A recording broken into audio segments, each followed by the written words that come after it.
എൻ്റെ ലവർ ഇപ്പോൾ അവളുടെ എക്സ് ലവറായിട്ട് സംസാരിക്കാറുണ്ട്. അതിന് വല്ല കുഴപ്പമുണ്ട്? എടാ, നിൻ്റെ ഒരു വണ്ടി അല്ലെങ്കിൽ അതിൻ്റെ ചാവി നിൻ്റെ മാത്രം മതി, വേറെ ആർക്കും കൊടുക്കാൻ നിൽക്കണ്ട. അത് ഏത് എക്സ് ആയാലും വൈ ആയാലും ഇസറ്റ് ആയാലും ചാവി വെച്ച് വരും, കവാലക്കുറ്റി നോക്കിയോളം കൊടുത്താൽ. അല്ല, seriously I don't know why always ഈ കമ്പയർ വിമൻ വിത്ത് വെഹിക്കിൾസ്. ഇപ്പൊ വീട്ടിലൊരു കാർ ഉണ്ടെങ്കിൽ ആ കാറ് ആ വീട്ടിൽ ഓട്ടിക്കാൻ അറിയാവുന്ന 4 പേരുണ്ടെങ്കിൽ 4 പേരും യൂസ് ചെയ്യാറുണ്ട്. മാത്രമല്ല, നമ്മൾ ബൈക്കായാലും കാറായാലും സുഹൃത്തുക്കൾ ചോദിക്കുമ്പോൾ അവരുമായിട്ട് ഷെയർ ചെയ്യാറുണ്ട്. പിന്നെ എന്തിനാ ഇവൻ ഇത് സ്ത്രീകളുമായിട്ട് കമ്പയർ ചെയ്യുന്നത്?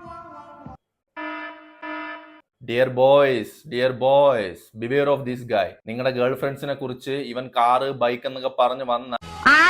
പിന്നെ ഡിയർ ഗേൾസ്, നമ്മുടെ വീട്ടിലൊക്കെ ചിലപ്പോൾ ചില ക്ലോക്ക് കാണും. ഒരു സമയത്തിൽ എത്തിക്കഴിഞ്ഞാൽ നിന്നു പൊടി പിടിച്ച് ആ സമയത്തിൽ നിന്ന് മാറാതെ, ഒരു ചേഞ്ചും വരുത്താതെ, ഒരു ഇവല്യൂഷനും ഇല്ലാതെ അവിടെ തന്നെ ഉറച്ചു നിൽക്കുന്ന ചില തുരുമ്പ് പിടിച്ച ക്ലോക്ക്. ഒന്നും നോക്കാനല്ല, ആ ക്ലോക്കിനെ എടുത്ത് വെളിയിലേക്ക് കളയാം. That's better for you guys.